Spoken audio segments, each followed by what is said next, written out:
Welcome to episode 170 of the Grow Your Independent Consulting Business podcast. This is Melisa Liberman, and I'm excited today to dive into a topic that is not a fun one. That is being ghosted as an independent consultant. I'm excited to dive into this because I think it's important that all of us recognize this is a normal part of doing business, and it's not something for you to be afraid of, that you have to be feeling like you've done something wrong, or that it really takes you down from an emotional perspective. So the excitement comes from there is a solution around this, and that's what I'm excited to share with you today. So with all of that, first, I just thought I'd give you a short personal update. I'm super excited to share with you the Olympic trials are coming up here in the US in the next week. And I thought it would be fun to report that the cadet, so that is a college student who goes to the US Air Force Academy. So it's a college, a university. So the cadet who's been swimming against my oldest son, or who my oldest son has been swimming against, I should say, because he's definitely swimming against him. Anyway, the cadet has made it to the Olympic trials. So he got this time cut and is going to be swimming at the Olympic trials here in a few weeks. So it's really fun to, report back. The oldest has been swimming against this guy who will be at the Olympic trials. And we're super excited to watch those here in the coming weeks, and then the Olympics later this summer. So that's what's happening here on a personal front. But today we're going to be talking about this situation of being ghosted, because if you've been in business for any period of time as an independent consultant, you've likely experienced this situation. And I really want to dig into it today for you to help you better navigate this situation, because it happens to all of us. So let's take a step back and talk about the agenda for today. We'll start off by talking a little bit about what does it mean to be ghosted, just so we're on the same page here as we're starting out.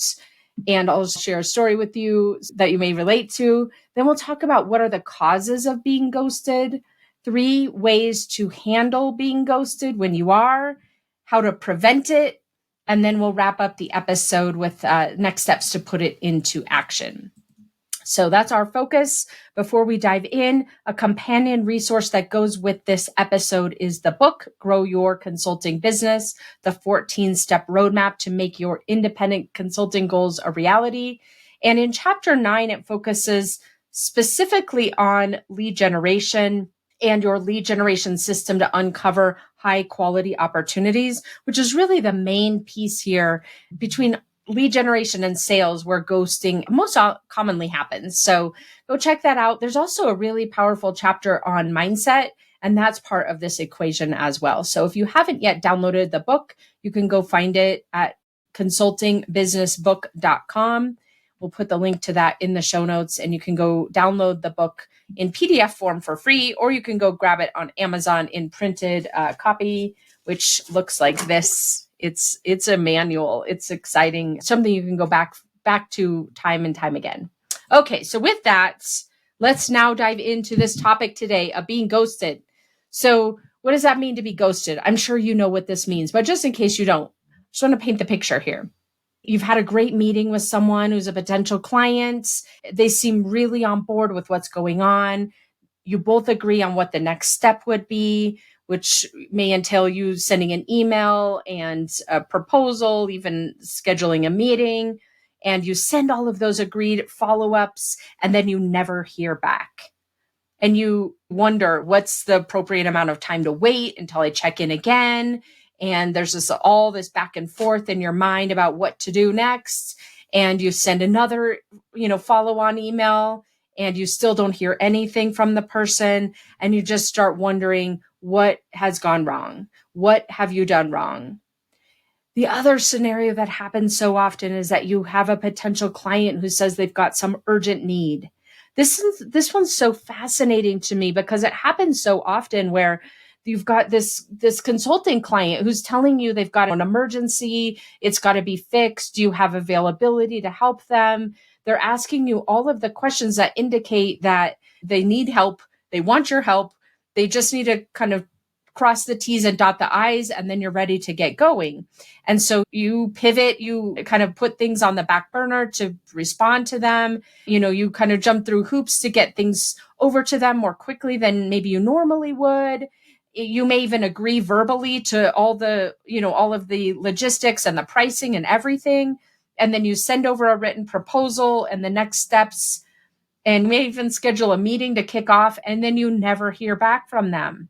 And you just start wondering to yourself, what is going on here? This makes no sense to me. Every indication was that they wanted to move forward, and now they're not even replying back. It's not even that they are saying to you, well, I changed my mind, or I'm not sure about this, or, finance is giving me a hard time. They're just not even replying back. And it can be such a brutal experience. And it can create a spiral where you start second guessing everything, what you said to them, what you didn't say to them, how you wrote up the follow-up in the email. Did you send something that went into their spam? You're questioning what they might be thinking about you, or what maybe they found online about you that is making them question whether or not you're an expert. You're questioning and second guessing why they didn't reply to you.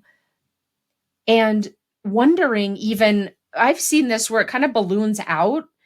I don't know if you've experienced this too, but where it balloons out and you start wondering, you start imagining that not only have you done something that's permanently damaged the relationship, but also you're wondering if they're telling other people about you aren't good at what you do, or you aren't an expert, or that they shouldn't talk to you as a potential consultant for the work that they may need that's similar. And so you wonder about these larger impacts on your reputation. And then sometimes you might even wonder if they're still alive, which is kind of crazy, right? We're wondering, like, did they get hit by a bus, or did something crazy happen in their life? Our mind just starts going into all of these dark places, wondering why this person who's seemingly on board and interested in building a relationship with us, or even moving forward to an engagement, has all of a sudden stopped responding. And so the implications of this are not just about the deal itself or that relationship itself when someone ghosts you, but it's also about the implications that are larger for you, the mental drain that this creates, the time suck that this creates, all of that time spent second guessing and questioning and wondering, and ultimately the confidence that it potentially shakes in you. And so that's kind of the picture that I want to paint here for you today as we're starting this episode, this idea of being ghosted and what that really looks like. And I am here to tell you, in having been a consultant and coach for the last 12 years and in working with independent consultants on a daily basis, I can tell you that this situation of being ghosted is part of doing business. There is nothing wrong with you. There's nothing that you personally have done that creates a situation where you're ghosted and other people aren't. All of us have been ghosted in some form or fashion in the normal course of doing business. So let's just start off by really normalizing this, that it's nothing to be ashamed of, or to really allow to question your capability to succeed as an independent consultant. This is something that happens and part of doing business. The truth is, as we start thinking about what causes ghosting, the truth is that oftentimes, more often than not, we're getting ghosted because the person is busy. When we think they have an emergency and they've communicated they have an emergency, it doesn't necessarily mean that. And even if they say, I need to get solved in the next 24 to 48 hours, just because they've said all of that doesn't necessarily mean that's true. Not because they're lying to you, but just because they've got so many things coming at them that their emergency doesn't necessarily always match up to your imagination of what that means. It also is caused by them changing priorities or hitting an obstacle internally. They may be ready to move forward with you, and then some CFO pops up out of nowhere or whatever. It might be that something in their life popped up. Who knows, right? We have no idea what might have caused this ghosting. At the end of the day, they could just be rude and decide that they went another direction and just not to close the loop with you. At the end of the day, it really doesn't matter what caused the ghosting. It really doesn't matter. It could even be something you said or didn't say that's causing the ghosting, which is usually a very minute percentage of the time that this, when you're getting ghosted, that's usually a very small percentage of the time that that's the truth. But at the end of the day, it actually doesn't matter why the ghosting is happening. We're just looking as a human and human nature, we're trying to look for a reason that we can hold on to make ourselves feel better. And what I want to share with you today is techniques that you can be leveraging to, number one, avoid some of the ghosting. And there are some strategies and tactics that we'll talk about here in a minute that can help you to avoid it if possible and reduce the amount of times that this might happen. There are, of course, some strategies and tactics around that. But the other piece of this is helping you with the tools to get to the place where the ghosting is not a problem, where you're not having to spend so much time and mental energy trying to figure out and create solid footing for yourself to make yourself feel better, where you've built up a muscle and a strength to make the ghosting have less impact on you. Now, listen, you're a human. It's going to have an impact.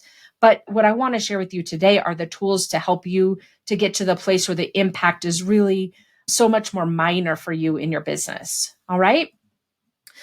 So with that, let's talk about what the first strategy is. And that is the acknowledgement that spending time thinking about why you're being ghosted is such a waste of mental and emotional energy, which you're very well aware of. You know when you're doing it. I probably shouldn't be doing this, but I'm just ruminating over what did I say or what did I not say or what are they thinking and trying to figure out why they're ghosting you so that then you can do something about it, versus getting to the place where you just know that spending time thinking about this is a waste of mental and emotional energy. So that's what we're going to be working on as we think through these three strategies. So the three strategies, I'm going to tell you what they are to handle being ghosted. And then I'm going to dive into each one individually. And then we'll talk about how to avoid being ghosted as much as you can after these three ways. All right. So the first of the three ways is putting in place in your business some strategies that help you to protect what I call your asset. So that's number one. The first way to be handle being ghosted, protect your asset. I'll tell you what that means here in a second.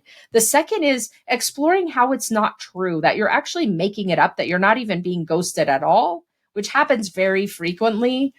So we'll talk about that. And then we'll talk about what if it is true? What if you are being ghosted and what to do about that, how to handle it. Okay, so let's dive into the first one, what to do about being ghosted from protecting your asset perspective. And by your asset, what I mean is your mental energy, your mental capacity, your emotional ability to handle things and regulate them from an emotional perspective, so that you're not putting so much energy into the situation where you're being ghosted that it's robbing from where the energy will be much more impactful, which is making new relationships, generating new leads, creating new sales conversations, and ultimately pursuing ideal clients for you. So the first of the three strategies to handle being ghosted is to be aware of the cost that the time you're spending and the emotional energy you're putting toward this situation where you're feeling like you were ghosted, what that's costing you, and being really aware of it. Recognizing that you're anxious, for example, because, sometimes we just feel anxious. You're feeling anxiety. You're not quite sure why. Just really recognizing, okay, I'm feeling anxious because I haven't heard back from John regarding that proposal yet. Just really naming it is one of the most important things to start off with. Naming and recognizing that you're feeling some stress over a situation that you're in and worrying that you've been ghosted. Then the next piece in terms of really focusing in on protecting your asset is normalizing it. Normalizing it. The waiting game is part of doing business. Sometimes when we think, oh, they didn't get back to me for 2 weeks, it must be dead. The deal must be dead. is actually not true. It's just that our timeline is very different than the potential client's timeline. So just recognizing and normalizing that the waiting game is part of doing business, and so is being ghosted is part of doing business. And just helping yourself to reassure that you're on the right track. It sucks, but at the same time, there's nothing about you that's gone wrong. And then finally, redirecting. So redirecting, when your brain starts going into those places where you're trying to, figure out why are you being ghosted and what could you do differently and how might you get back in communication with the person, just really after you recognize and normalize that, redirecting it so that you just cut off that kind of tailspin that can so often happen and sometimes impact you for days and even weeks at a time. So it could be something like, in the grand scheme of things, it sucks that John's not getting back to me, but it's actually not a problem in the bigger picture. And it only becomes a problem when you let it. Like telling yourself those types of things so that you can redirect and put yourself back on a path where you're not feeling so anxious.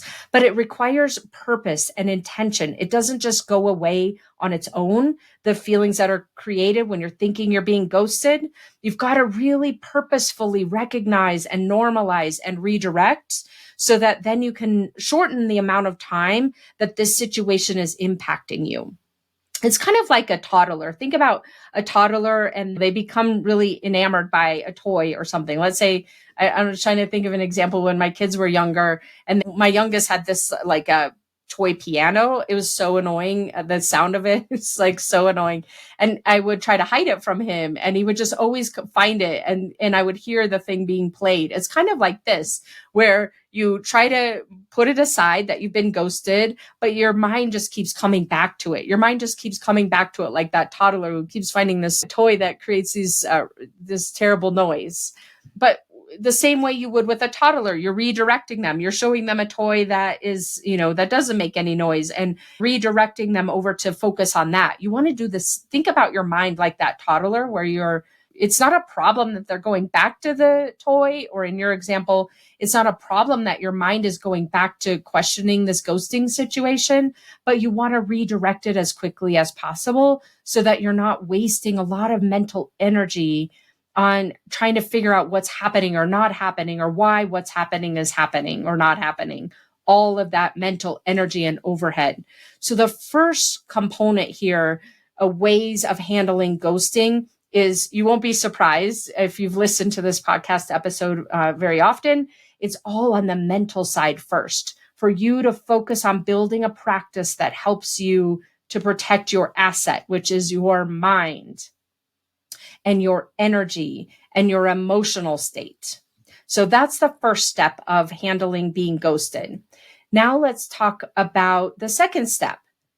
The second step or strategy that you can leverage when you think you've been ghosted is to just assume that it's not true. Like your mind might tell you, I've definitely been ghosted. They haven't replied back to my last email or my last 2 emails, or they didn't reply to the text I sent them or to the call that I made to them, whatever it is. They're out of communication. Let's just take a moment and assume that even if that's true, that you're not being ghosted. Because how many times have you worried about someone not getting back to you, and then it just turns out to be a non-issue? In your mind, they're ghosting you, and for them, they just got busy, and even a month went by and they hadn't picked back up on the conversation. That happens so often. Then you feel stupid because you wasted all this time worrying about why they weren't replying to you, and then it turns out that just like business got in the way for them. And then you might feel angry. Why did they do this to me? Just like thinking about all of this emotional overhead that's created. So the second strategy is just assuming that it's not true, giving yourself and them the benefit of the doubt and reinforcing for yourself that it's not about you. Even if they're not getting back to you and they're not doing what you both agreed that you would both do, and it feels like they're ghosting you, just taking some of that energy away from it by assuming that it's not true. And when you take that kind of that charge off of it, assuming that they're not ghosting you, kind of leaping forward to the idea that you've been ghosted, even if it's been a month, And then asking yourself, what do you want your follow-up cadence to be? How could you get back in touch with them? Sometimes, for me, for example, sometimes I'll email people, don't hear back from them, I'll text them, and then they reply back right away. So really asking yourself, when you think you've been ghosted, asking yourself, what would I do if I've not been ghosted? Or let me assume I've not been ghosted. Now what's next? What other method could I leverage? Until they basically tell me, don't contact me again, right? What kind of verbiage would you use? And even setting that up, I love setting that up for myself before any of this happens. And we'll talk more about that idea or that concept here in a minute, so that in the moment when it feels more charged, you've got something to rely back on. So the second strategy is just getting your head into the space of this is not true that you've been ghosted, and then go operate from that headspace. That you've not been ghosted until someone tells you that please don't contact me again. Because that opens up your ability to problem solve versus focusing all of your mental power and cycles on why were you ghosted and what did you do wrong, and all of those questions that our brain as a human naturally tends to gravitate toward. So again, this second tool, I should say, that you can leverage is assuming that when your brain thinks you've been ghosted, just redirecting and reinforcing that you haven't been ghosted, that it's not true, that you're lying to yourself. Now, the third way to handle being ghosted, and again, we don't even know what that actually means. Does it mean, for the person doesn't reply for 2 months and you've contacted them 6 times? There actually is no such thing as being ghosted, right? There's really no such thing as being ghosted. We don't really know what this means, but in our mind, it's easy to quickly decide I've been ghosted. So let's just say that the person hasn't been in contact with you and you believe that they never will. And so now what? This third way to handle the situation is to assume that it is true. And then what? I love to look at things always not as it's either this or this, but it's both. So let's assume that from our second technique that you are not being ghosted, you're lying to yourself, and we walk through that. Now let's also assume that it is true that the person's never going to reply back to you again. Now what? And so this is where you can really leverage the power of curiosity. Leverage the power of curiosity, thinking and just looking at this from a logical perspective that the person's never going to reply back to you again. Thinking about that and approaching it from curiosity versus inadequacy, that you did nothing wrong to create this situation, that it's just wondering and being curious about your process could be shifted moving forward to reduce the occurrences of this happening.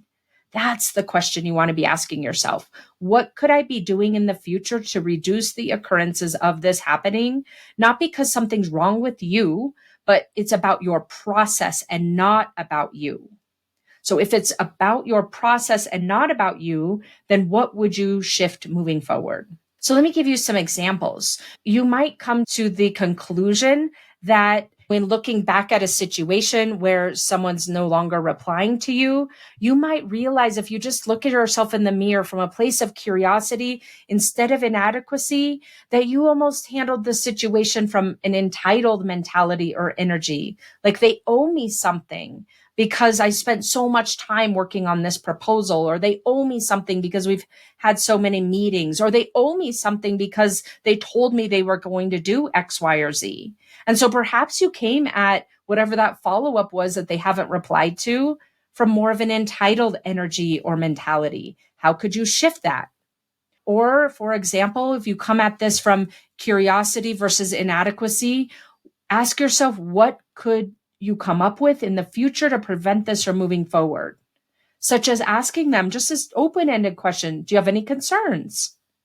I know a few things are up in the air, but let's schedule a time now so we have a placeholder in the calendar. Using simple techniques like that to keep the ball moving forward, whatever those look like for you and your business, and they come from you leveraging curiosity about your process versus making this ghosting situation in adequacy and being about you. So that's the third way to handle being ghosted. again, if you're even being ghosted, if that's even a thing, is really to explore, if it is true, what might you shift with your process and separating it from making it about you and somehow that you're inadequate. So to recap those 3 ways to handle being ghosted, and then we'll move forward into how to prevent being ghosted. Those 3 ways are: number 1, protect your asset. Like, really see that your mental and emotional well-being are one of the keys to your success and longevity as an independent consultant. So putting those tools and practices into place, such as the ones I just shared with you, to really protect your asset, knowing that every minute and day that goes by where you're ruminating over being ghosted is costing you in some form or fashion. And we don't want that to happen. The second of those 3 ways for you to handle being ghosted is to assume that it's not true, that you're lying to yourself and making it up. And now what? Now what? It's not even true. Now what? And then the third way of the 3 ways to handle being ghosted is to assume that it is true. Maybe you are being ghosted, that the person's never going to talk to you again. And so what does that mean? How can you leverage that from a place of curiosity versus inadequacy, and questioning what you can shift about your process and your strategies in order to mitigate it, in order to avoid it moving forward as best you can, knowing that this is going to happen. This is a normal part of doing business. All right. So with those 3 areas now in place, and now you know what they are, now let's shift to how to prevent being ghosted. Again, the spoiler alert here is there's no way to really avoid being ghosted unless you're really not putting yourself out there. So while tactically you can always improve at setting clear time-based follow-up plans and getting the other person to buy into them and agree to them, of course, there are a lot of ways you can do that. And that's where that third piece comes in, really questioning what can you be doing to really lock down your process so that the follow-ups are really clear, so that you're uncovering any concerns that the person might have, or roadblocks or obstacles that might, kind of come into the picture, and using that to continuously improve and shore up your process. Of course, you can always do that to prevent the scenario of being ghosted. The other tactic that you can use let me restate this. I don't want to use the word prevent. Reduce. That's the word we want to be using. Reduce the amount of time that you're being ghosted. So tactically, you can be thinking about things like, what do you do at the end of every call? For example, I've worked with consultants in the past where we were really clear about, we're never going to get off a call without a very clear next step. And that's just like the micro skill that they worked on until that became something that was second nature. And then they can move on to focusing on other things. So you might focus like that consultant did on really getting crisp and good at setting a next step. The other thing you might do to reduce the number of times being ghosted is to get more brave at asking questions about where your stakeholder could hit a roadblock internally, or where that this might get, whatever work you're talking about might get deprioritized, or where the budget stands.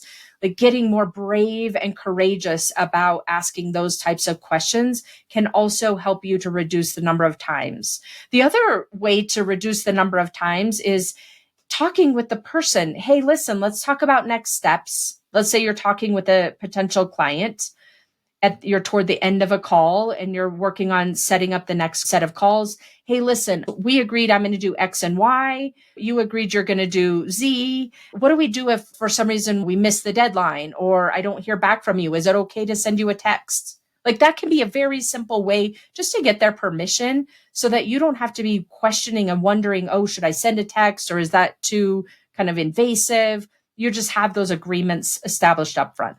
So those are some of the strategies and tactics that you can leverage to reduce the number of times that you're ghosted, and assume that you will be ghosted no matter what you do, no matter what you put in place. Assume that you will be ghosted. And from there, create what I like to call a ghosting protocol The ghosting protocol is something that you can set up, especially if this is something that you feel is really kind of top of mind for you or it really impacts you emotionally.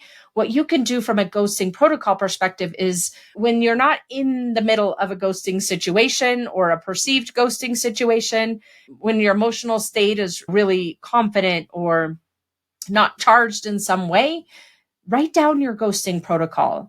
Write down what is ghosting in my mind, first and foremost. Does it mean the person hasn't replied back in 2 weeks?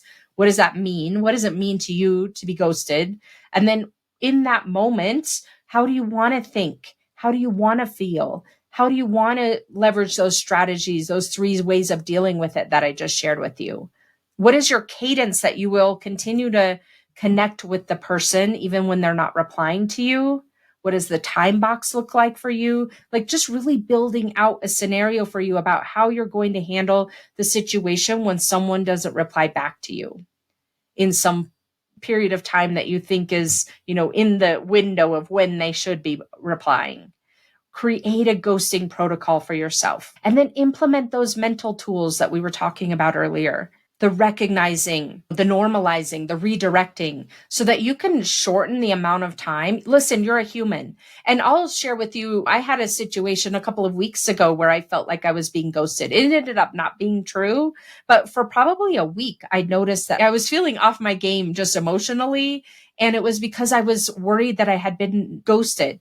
And so I was just working through these mental tools. Whereas in the past, it probably would have taken me a month. In this case, it was a couple of days to really get myself back into a more neutral place. And that's why I wanted to share this with you today, is the mental side of this is equally as important as figuring out strategies that you can use about, well, what is the cadence of when I should revisit with them and that kind of thing. All right. So with that, let's wrap up today's episode with how to put this into action. So very simply put, really think about what that ghosting protocol is for you. Write it down. Leverage the aspects that I just shared with you to build out a really comprehensive ghosting protocol that helps you to understand and get clear about what it means to be ghosted to you, what your cadence are, what are your strategies to deal with it, and then how are you going to leverage the mental aspect of the tools that I shared with you today to help lessen the overhead when you get into this situation and not allow it to take you down in days or weeks or months on end. All right. And if this is something that you want additional support on as you grow your consulting business so that you feel more confident, you feel more clear, and you feel more capable as a business owner to hit the goals that you have set for yourself and even exceed them, while feeling better and more fulfilled as you do it, reach out to me to see if coaching would be a good fit. You can find a link to apply and time on my calendar at consultmelisa.com. Thanks for tuning in, and I'll see you again next week. Take care. Thanks for joining me this week on the Grow Your Independent Consulting Business podcast. If you liked today's episode, I have 3 quick next steps for you. First, click subscribe on Apple Podcasts or wherever you listen to make sure you don't miss future episodes. Next, leave me a review in your podcast app so other independent consultants can find and benefit too. And finally, to put the ideas from today's episode into action, head over to melisaliberman.com for the show notes and more resources to help you grow your consulting practice from your first few projects into a full-fledged business. See you next week.